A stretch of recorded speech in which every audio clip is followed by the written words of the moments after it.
रात के करीब 10 बज रहे थे। सड़कों पर सन्नाटा पसरा था और इसी सन्नाटे में लाल रंग का सलवार सूट और पीला दुपट्टा पहने एक जवान और खूबसूरत लड़की धीरे धीरे कदम बढ़ाते हुए सड़क के किनारे किनारे चल रही थी।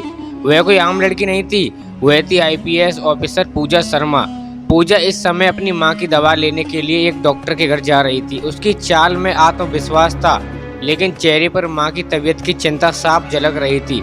सड़क के मोड़ पर पहुंचते ही पूजा की नज़र सड़क के किनारे बैठे कुछ पुलिस वालों पर पड़ी। वहां 3-4 हवलदार और थाने का इंस्पेक्टर मल्होत्रा बैठे हुए थे। उनके सामने शराब की बोतलें खुली पड़ी थी और मोबाइल पर तेज आवाज में गाने बज रहे थे।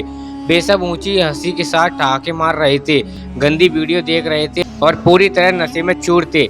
जैसे इंस्पेक्टर मल्होत्रा की नज़र पूजा पर पड़ी, उसकी आंखें चमक उठी। उसने बगल में बैठे हवलदार को ठोकर मारते हुए कहा, ओए देखो, इतनी रात को कौन सी हसीन परी चलकर आ रही है, चलो थोड़ा मजा लेते हैं। यह सुनकर बाकी हवलदार भी कुटिल हंसी हंसने लगे।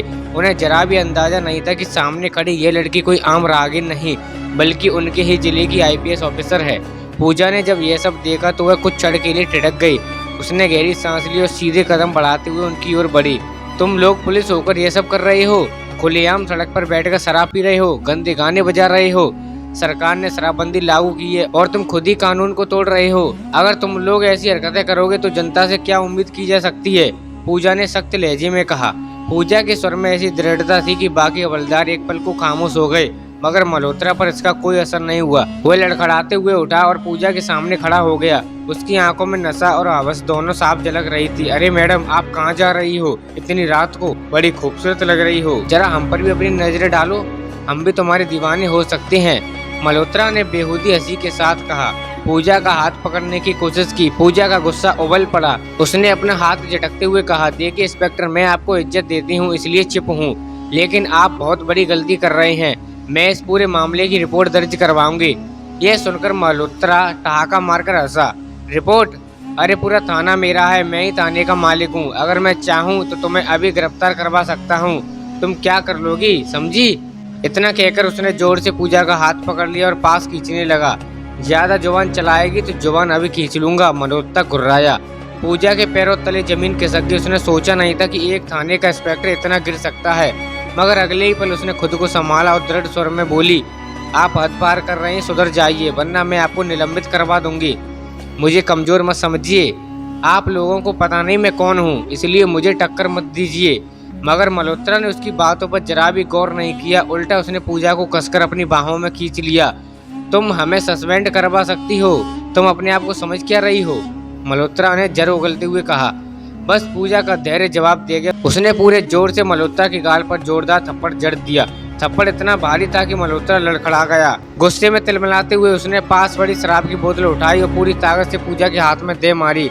बोतल के टुकड़े पूजा के हाथ में धंस गए, खून बहने लगा। दर्द के मारे उसकी सांसें तेज हो गई, मगर मल्होत्रा वहीं नहीं रुका। उसने पूजा को धक्का देकर पास खड़ी मोटरसाइकिल के किनारे पटक दिया।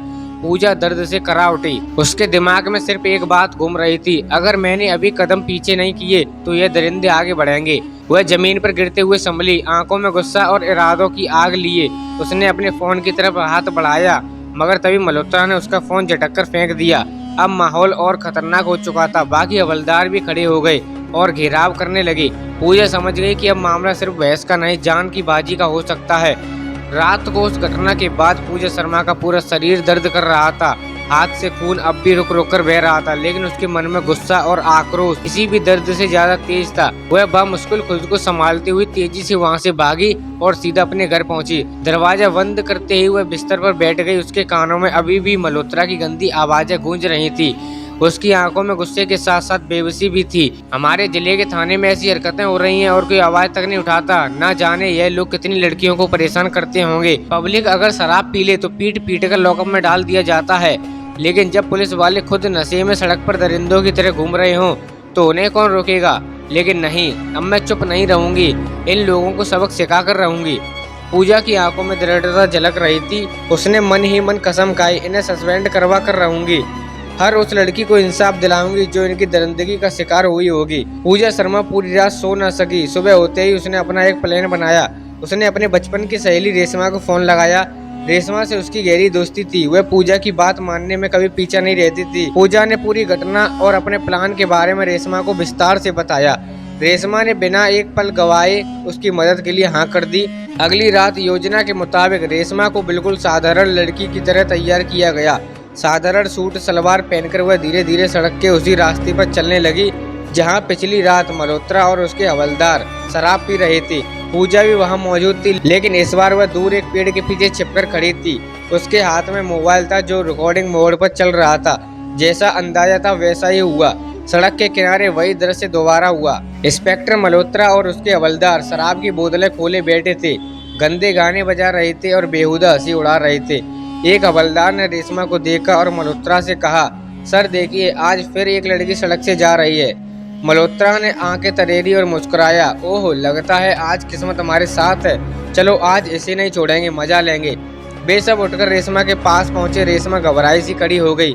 मल्होत्रा नशे में लड़खड़ाता हुआ उनके करीब आया और गंदी मुस्कान के साथ बोला, क्या बात है मैडम, क्या नाम है तुम्हारा?